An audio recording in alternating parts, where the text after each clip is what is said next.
Ораза ұстаушыларға аса қажет мәліметтер. Рамазан оразасы исламдағы 5 парыздың біреуі.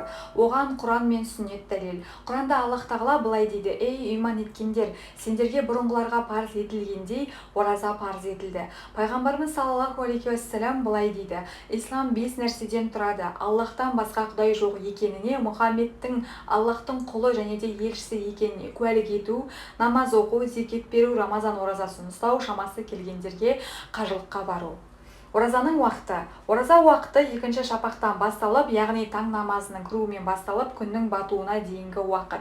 Кейбір факихтер бойынша сақтық үшін алғашқы шапақта таң намазы кірмей тұрып, ішіп жеуді тоқтатқан жақсы. Кімде-кім шапақ жайында күмәнданса, таң намазының кіріп-кірмегені жайында күмәнданса, сәресіне тоқтатқаны абзал. Бірақ кімде-кім тоқтатпай ішіп жеп, кейіннен уақыты шығып кеткенін білсе, оразасын қаза етуі керек. Рамазан айы ашық аспанда жаңа туған айды көрумен, ал бұлтты күнде Шағбан айын көруімен, ал бұлтты күнде Шағбан айын 30 күнге толтыру арқылы білінеді.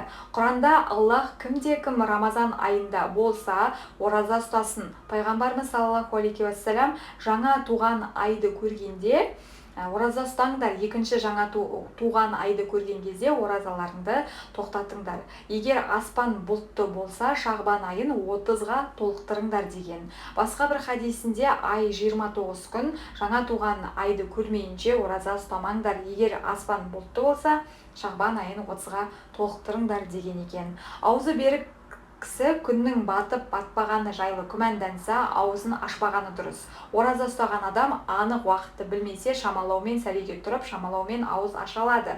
Шапақтың атқанын біле алмаған, таң намазының уақытын кіргенін біле алмаған адам ерте бастан қам жасап, аузын ертерек бекітіп, ал күннің батқанын біле алмаған кезде кештеу ашқаны абзал. Бұл сақтық үшін жасалған шара, бірақ қазіргі таңда арнайы жасалатын күнтізбелер бар.